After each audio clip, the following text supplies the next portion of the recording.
Hello and welcome to another edition of Planet Waves TV. I'm Eric Francis Coppolino, here with a reading of the chart for the public release of ChatGPT. This is one I've been wanting to do for a while. I am curious how this is going to go. Cindy Ragusa on the 30th of November 2022 was able to dig the time of the website update with the public release out of the code. So she went code diving, I think, for one of the few times in her career, and came up with the time that particular front page thingy was updated. Most people are using noon for this data. Anytime you see 12 noon stated as the time of a chart, it is an approximate time. It's called a noon chart. And a noon chart means it is an untimed chart. We definitely want the timing on this most important chart for ChatGPT. ChatGPT being the public advent of artificial intelligence. The first time that the public was knowingly invited to interface with this thing long in development, which is, basically synthetic thought. Now, I am of the persuasion personally that everything that is in digital form is a form of AI, all the way back to that first Texas Instruments calculator that was able to multiply, subtract, divide, and add. That is a form of artificial intelligence. If you had to learn how to divide as a child, and it's hard, right? Especially long form division. I'm not even sure I remember how to do it. And then suddenly one day there's this machine that can do it, and it required intelligence for you to do it. That's called artificial intelligence. The game that's being played with AI is that everything that is said to be AI is then said to not really be AI, because it hasn't reached some other threshold pushed off into the future. Now, this is artificial general intelligence. Now we're being told that is the new goal, even though now the deep language models exist and have consumed, it would seem, I'm told, every written word on the planet that has been entered into the internet. Obviously, they will have a hard time finding things that have not been entered onto the internet in some way.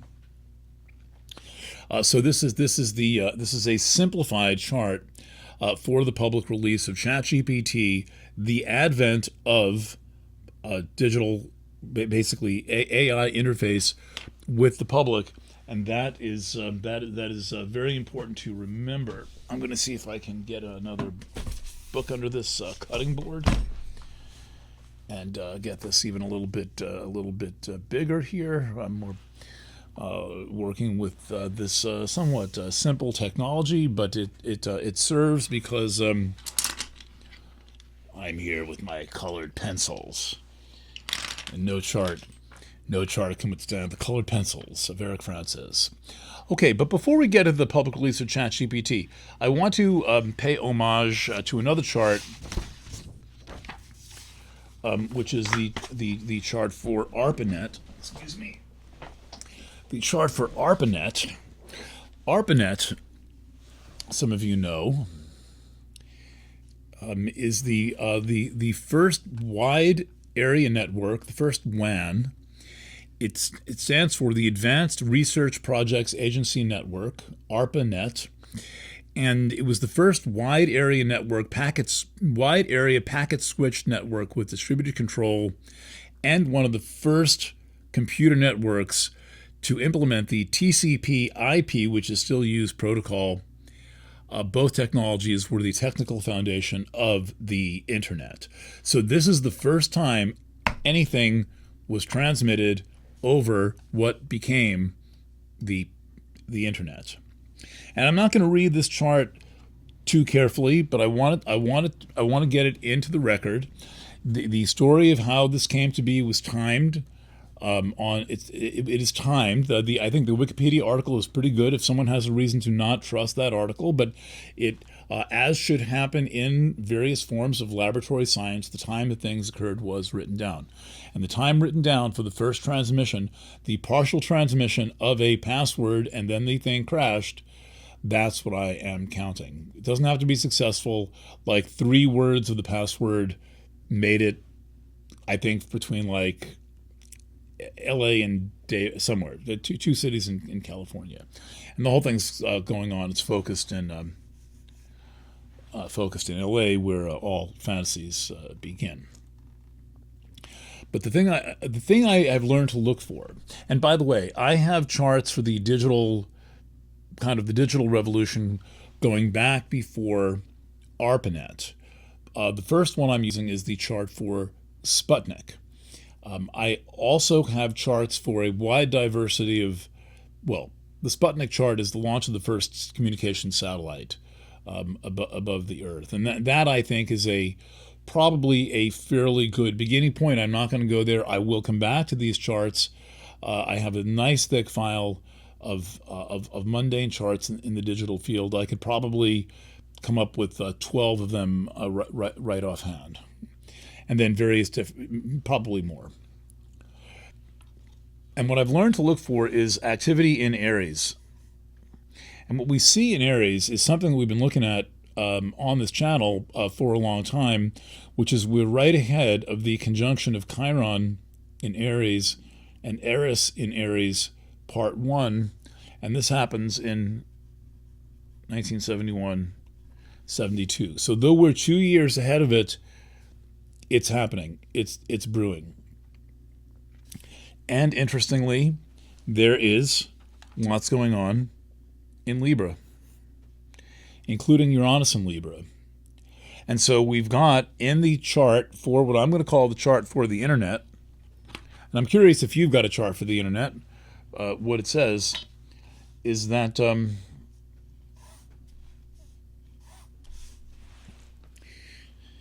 we have Uranus opposite Chiron and Eris. And Uranus is going to shake things up. It's going to shake up all relationships. Who would have imagined? Do you think the guys working on this project at 10:30 at night on October 29th, 1969, grad students, basically, the future engineers of the internet, do you think they thought this is going to change absolutely everything? Nothing is going to be the same. Do we see any indication of that in the chart? I'm curious if you see an indication of this is going to change everything. Now, I will say, just sticking to the chart, the one thing that concerns me a little bit is this late degree ascendant 2952. What that means is if this became 1031, we'd have Aquarius rising. But in this type of astrology, it's important to follow the stated time. You don't rectify the chart. If there's a time stated in the historical record, you use the time stated in the historical record. And I think it's interesting that the historical time stated in the record is 1030, and that yields an ascendant of 2952. Cancer. And so the mere fact of a late degree ascendant, regardless of what sign, means that we're on the brink of something. Something's about to change. We know eventually what that became. One of the things that gets my attention is this. Chiron square the moon. Actually, properly said moon square Chiron. And not only is the moon square Chiron, it's close. Chiron is at 3 degrees and 14 minutes. The moon is at 3 degrees and 40 minutes. That's a nice, tight square. And it's the moon, ruler of the ascendant, and it is basically activating Chiron. The moon is also in a T-square with Uranus. And then it's a little loose, But it brings in, and so we have, using a couple of asteroids, we have a grand cross. Now here, these asteroids, we're going to come back to these. That's Juno and Pallas Athene. So let's keep this chart for Arpanet in mind, and remember that there's often some Aries signature when there's a big development in the electrical realm, in the technological realm, and many others.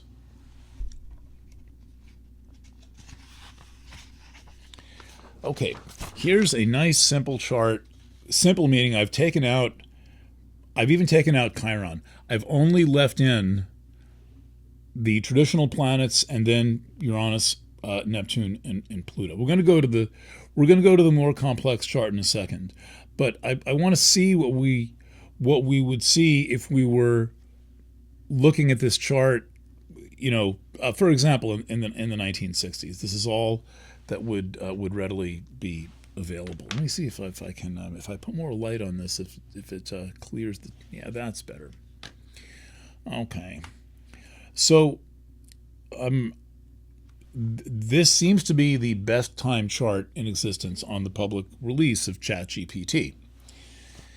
As far as I know, it's the only time chart on the public release of ChatGPT. Once again, we are in California, and it's 10 in the morning and 7 seconds. So that's clearly not an arbitrary chart. So what do we got? We've got Capricorn rising in this chart. Capricorn rising is not really about that's not describing a technical development. Capricorn rising is more likely to describe some kind of government, bureaucratic, technocratic, and corporate development. Now, they have a lot to do with each other, but we're not talking about like humanitarian innovation in this chart. We're talking about the management of society in some way. And with Capricorn, we're talking about an old story in Capricorn. Capricorn's always an old story. What you do with that story is a whole other matter, but old story. All right. Next, we have this group in Sagittarius. Now, it looks like the 11th house. This looks like the 11th house. But here's where whole sign houses come in handy. Because if it's the 11th house, this is just wonderful. This is just for the edification of the public. It's so friendly. Wow, it's this new thing. It's got philosophical and spiritual overtones. Yeah, it sure does. But in the 11th house, it's one thing. The 12th house, it's another thing. Why do I say 12th? It looks like the 11th. I say 12th because Capricorn's rising. And if we use whole sign houses, Sagittarius is the 12th house. And what's going on in the 12th house is something that you can't really see. Okay, so, but it was presented as something that you could see. And so here's a perfect example of where using both whole sign houses and ordinary quadrant houses, for example, Koch houses, will enhance your interpretation. So this is the public, PUBILC, public release of ChatGPT. It looks pretty public in the 11th, but that's only one face of the project. It's actually in the 12th. 12th sign from the ascendant is the 12th house. There's a lot more going on there that's concealed, much more concealed than it looks. And the part of it that's visible is distraction, and the part of it that is not visible. Okay, so what else does this charming horoscope have? Let's see. So it includes a conjunction of Venus and Mercury. Ooh, how friendly. Isn't that nice? It seems like a person. And remember, we were not told that this is the rollout of the deep faking of humanity. We had already seen floating around for like the previous 10 or 11 months the I am not Morgan Freeman video, the first viral deep fake. But then, with everyone kind of having seen that, then we get the first essentially tool to deep fake the human race. Pretty interesting. Pretty interesting. One thing I'll note, it's a little bit esoteric. I have not planned or scripted this. At 15 Cancer, that's the ascendant of the Thema Mundi. The chart of humanity, teaching tool, teaching chart, not actually a birth chart, but FYI, the Thema Mundi has 15 degrees of Cancer in the ascendant, and this is kind of flipped. Let's stick to this. This is what this is saying, that it looks like something that it's not. It looks like something that it's not. And we have been, well, in the history of science fiction, there have been, robots that were said to be our friends, and I would argue that most of the robots presented were said to be our friends, and a few of them were presented, especially when you get around Blade Runner, were robots that were not our friends. And we don't think of this as being a robot either, but it actually is a robot.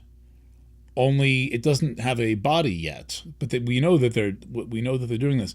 But this is what we thought robots were. Here you go. How very interesting. Danger, danger! We must leave here immediately. Not today. I'm sure it's making something wonderful for us. So let's see what else is going on in this chart. And I'm doing this as a cold reading. I have not studied this chart previously. The thing that leaps out of this chart right away is Neptune is here in late Pisces. Now Neptune is in Aries. And we've got a conjunction of Neptune and Jupiter. So that's supposed to be very promising. We also have this concept that it's going to be spiritual, it's going to be benevolent, it's going to help us, it's going to be wonderful. But let's test that out. When we look at Neptune, we see that Neptune is taking squares from Venus and Mercury. That means that you don't really know what Venus and Mercury are saying. They're already in Sagittarius. They're already in this kind of super duper optimistic kind of scenario. They're close to the galactic center, which is 27. They're very close to the great attractor, which is just over 14.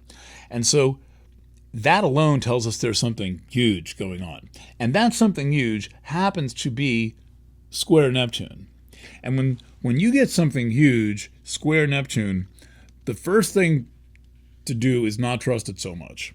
And it doesn't mean that everything with a square to Neptune is untrustworthy, but with the square right there, you have to subject it to a series of proofs and also observation. And when this was released at this time, I didn't really understand what it meant. I thought of it as the next digital development. I didn't really know what this was going to be. Neither did you. Who knew? Executives knew. Executives in the field knew. Okay.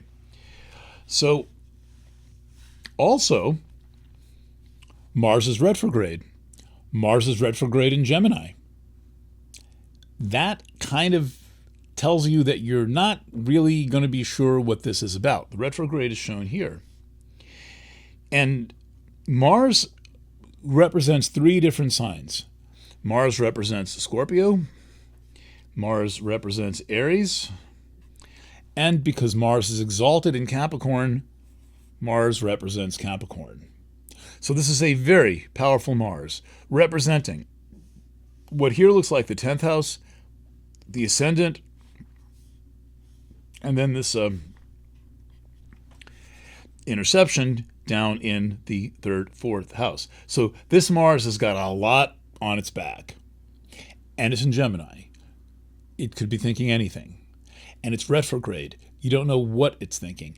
In a way, it doesn't know what it's thinking because it's Mars retrograde in Gemini, Gemini will bifurcate, and then it rules three crucial angles of the chart.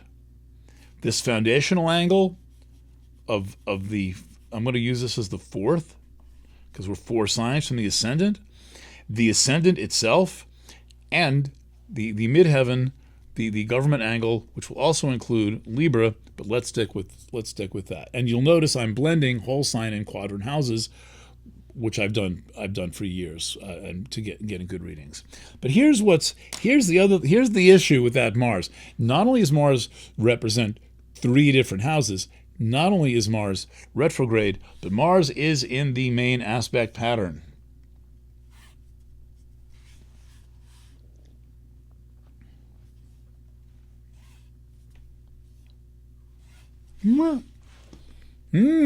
T-square.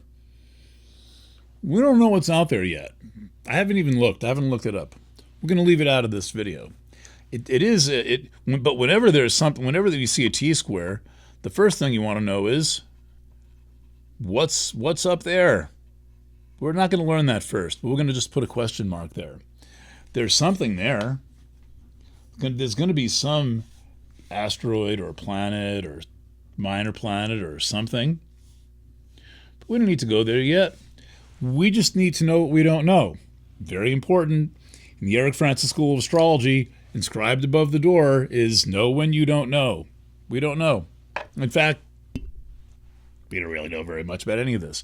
But here's one thing we do know, is that retrograde Mars is opposite Venus. Now, Mars opposite Venus. So one of the angles I have been taking lately in my coverage of all things digital is the way in which the digital sphere is desexing men and women, because there are no men and there are no women here. As macho as I may seem here, I'm not a man in the digital realm. I'm a man sitting here in my office in physical form, but we're meeting in the digital realm, and there are no men and there are no women in the digital realm. And unless you recognize what's happening when you're beamed up to the digital realm, which happens anytime you're exposed to the technology, and then you beam back down to the physical realm, you come back a little bit more desexed, which is why it's important to stay in touch with who you are, because you're constantly being conditioned by digital forces. And we see this female at 1811 pitted against male at 1808, a very close conjunction. Opposition. In Uranian astrology, it would be the same thing. An opposition, a total polarization of Venus and Mars. And at the same time, Mars is retrograde. It's kind of like depolarized. And then we have the Venus and Mercury square to Neptune. That's got a truthiness problem. That's deceptive. It's also lingering around in the 12th house. We don't know what's going on there. And then we have Mars retrograde in the 6th, the house of the military. The military. Remember, Mars, the 6th house, the first thing the 6th house represents is military service. That's where we get nursing and massage therapy and going to work, because it's about service. And the medical angle is, where do you need more medical care than on a battlefield? And if you know what are called the joys of the houses, this thing called, it's kind of a corny name. It's translated out of ancient Greek. The joys, Joys, joys of the houses. Mars finds its joy in the 6th house. And that's because Mars is military and the 6th is military. And so, like Arpanet, I didn't mention this, it became Darpanet. And the selling point of Darpanet and Arpanet was that, unlike the conventional telephone switching system, This could withstand partial nuclear war. I always forget the coolest things. The Arpanet, later and DARPANET, later Internet, were designed to withstand major disruptions.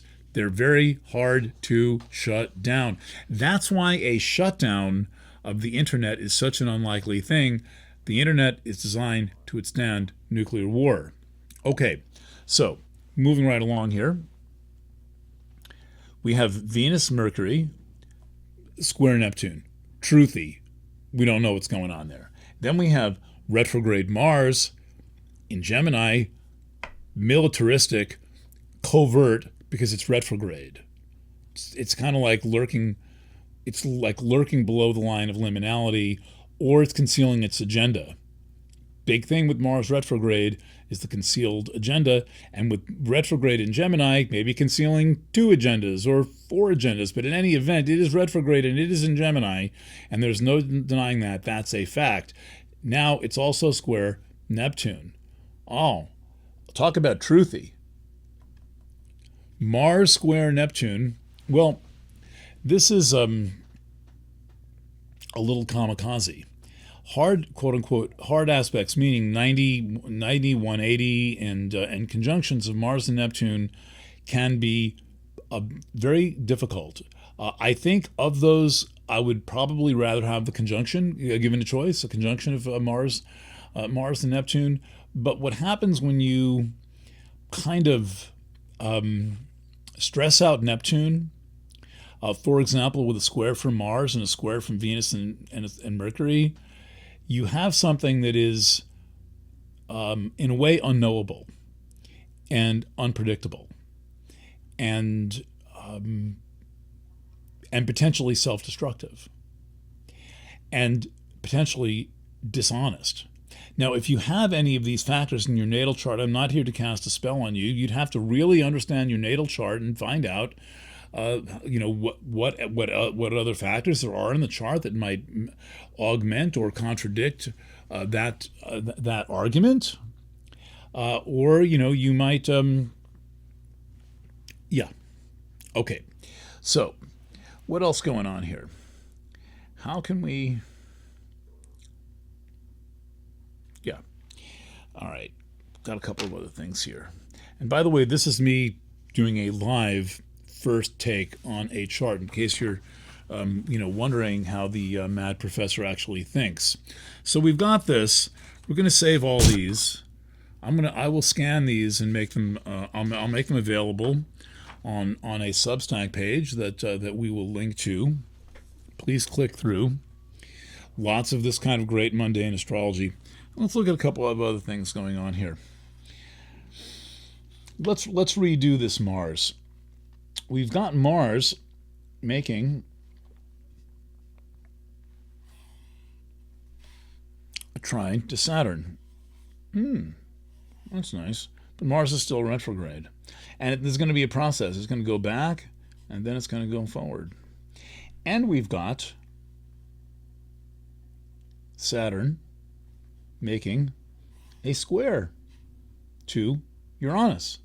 Now, it's a little bit loose, but Uranus is retrograde. I don't know if Saturn's going to have one more retrograde, but it may represent something that's happened in the past, because clearly this was going on for years and years and years, and finally they said, okay, here you go. So what this potentially separating square between Saturn and Uranus can represent is something that's been done. Something that's been done. What is interesting is also, while I'm here, well, let's finish this pattern here. We also have Saturn square the nodes. Now again, I realize that it's a little loose. It's a 6-degree square, but anything square the nodes is really important. It just is. Even if it's 6 degrees, and we got to see how this chart would develop over time. For example, when you do the progressions. I began with the DARPANET chart, by saying that it happened right ahead of a conjunction of Chiron and Eris. And what just so happens that the Arpanet chart was 3 years ahead of the conjunction of Chiron and Eris, and the ChatGPT chart is 3 years ahead of the conjunction of Chiron and Eris. And so in Aries, and this is why I watch Aries so carefully when doing these charts for the digital age, because Aries is where the actual impact is. Aries is kind of the crime scene, because the thing that's being taken from us is who we are. That's what this is about. It's not about these gadgets, circuits, diagrams, DARPA, ARPA, IBT, BT protocol, TCP, IP, and packets of goodness. It's about what this thing is doing to us. And note that they introduce it as chat. I'm going to keep saying this. We're looking here at the chart for the atomic bomb of computers, and they call it chat. You get a little chat box. It's like out of a David Lynch film. It's like the magic book of matches, where you strike the match. You pull the there's a match. Imagine this. This is never in a David Lynch film, but imagine. Does anyone remember what a matchbook is? Do I have one here? I can show you. A matchbook is like, I'll use one on my business cards. In case you've never seen a matchbook, it's like this thing folded, and you open it up, and there's all these little kind of paper sticks in it that have this chemical on them, and then you fold it back up, and you go, and it lights on fire. So imagine that one of those, it's like a lottery, that one of those matches is like this multi-dimensional fire, and when you strike like the 13th match, you transform and you kind of leave the physical plane, you go to another plane of reality. All of this kind of reminds me of that. But the thing that I kind of like the most about this chart, that is the most cautionary of the way in which it is going to transform us and kind of, like it or not, take us to another direction, is that there is an aspect. It is shown here, and notice that in the middle of the wheel, I only draw in the weird aspects. In the middle of the wheel, I draw in the sesquiquadrate and the quindecile and the inconjunct, this is a sesquiquadrate. This isn't what I forgot the name of this one. And then this is a quintile, and this is a semi-square. You don't need to put the trines in. You can see a trine, you can see a square, but you do need to put these weird ones in. And what I'm seeing here is that, well, we've got like a kind of a star pattern here, made of these quincunxes.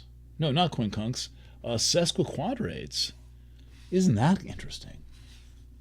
It's a combination of sesquiquadrates and quincunxes that gives us this pattern. Ha ha ha!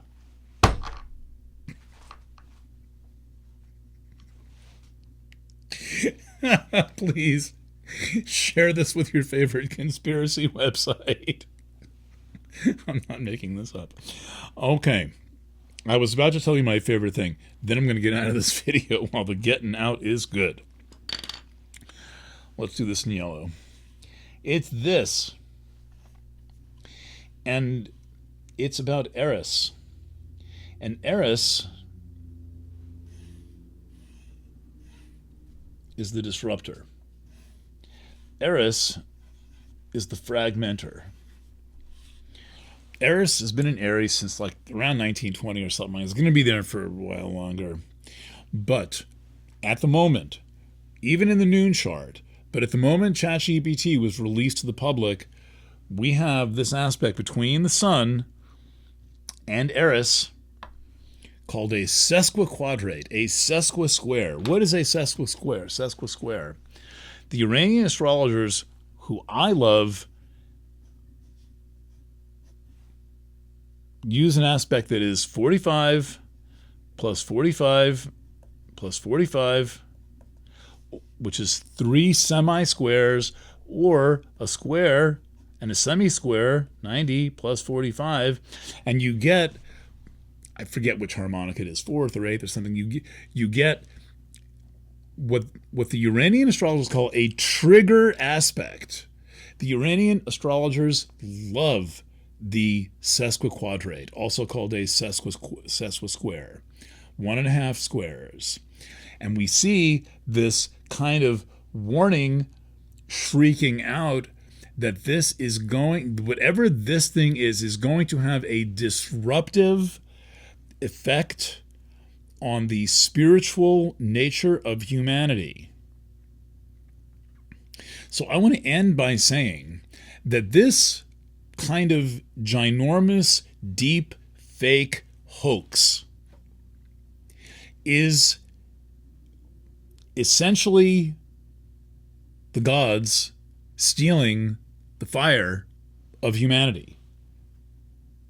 And I think that most religion has this wrong, right? There's this recurring theme in religion of usurpation. You know, humans taking the power of the gods. The Christians talk about this. The Greeks talk about this with Prometheus. You know, steal the fire from the gods. And what's like naughty, naughty humans taking the fire of the gods. No, I think that these local gods who come in the form of religious leaders pretending to be the god of the universe. I mean, what fucking audacity for like the Pope, okay, in a universe of trillions of galaxies, says, I alone speak for God. Well, that to me seems like usurping the power of God, which is a construct. But what I really think is going on is that most of the time, these powers that be, including whoever, Sam Altman and whoever company released ChatGPT, are actually stealing the fire of humanity, the consciousness, the fire, the spiritual evolution potential, the growth potential, the soul of humanity, and taking it. And that to me is what this chart is about. And there's this level of the chart that's the anesthesia level. The anesthesia level is all the squares to Neptune and by extension Jupiter. All the squares which are banging up Neptune. That's not really ever a good idea to bang up Neptune. But it seems so nice. It seems so nice. It's so adventurous and Sagittarian. And then the square to Neptune is, ooh, it's like good weed and sweet wine. That's the square to Neptune. And then Mars retrograde in the 6th in Gemini is like, excuse us, this is a mafia business.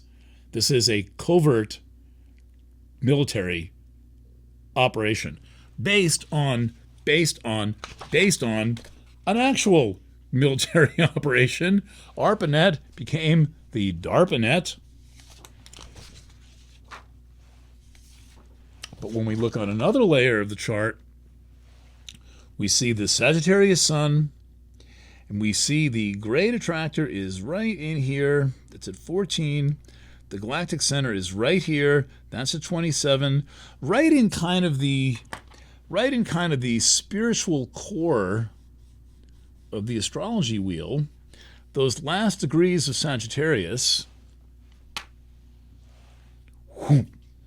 right into this synthetic destructive force of Eris. So, beware. It is my assertion that there is a heist of humanity underway. And they're going to convince you because it's so convenient to chat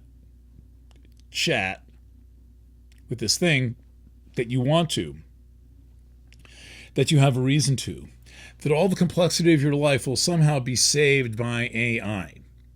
So I will tell you the one time that I felt the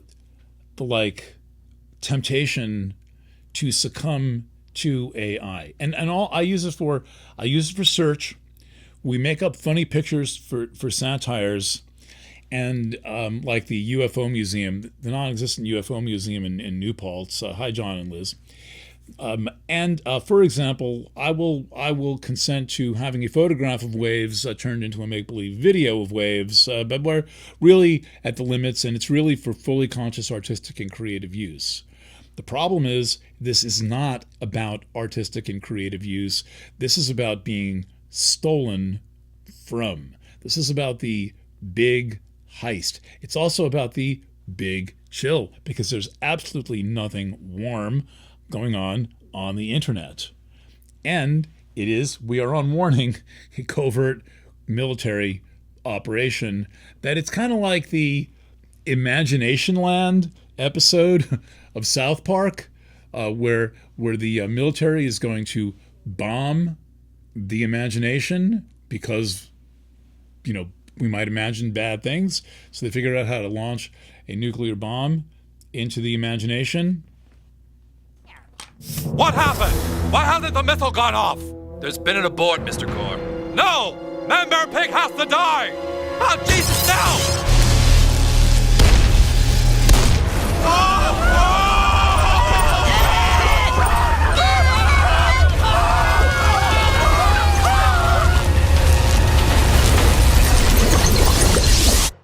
That's it, Aslan! The evil characters have fled! The day is ours!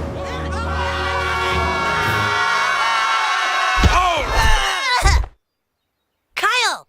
Fellas, where'd you come from? What is that?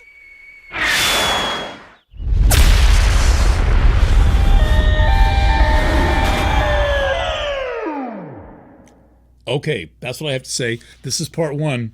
I'm very interested in your comments. I want to have this as an open discussion. All right, thank you. Either way, please like and follow. Just help us get up the algorithm by doing those things down there. And also, if you want to find my stuff, I do natural intelligence astrology readings at the astrology.boutique. Great stuff there. That'll kind of lead you everywhere in Planet Waves, and the monthly horoscope is free at astrology.boutique. Signing off from Kingston, New York. Lots of love, and bye for now.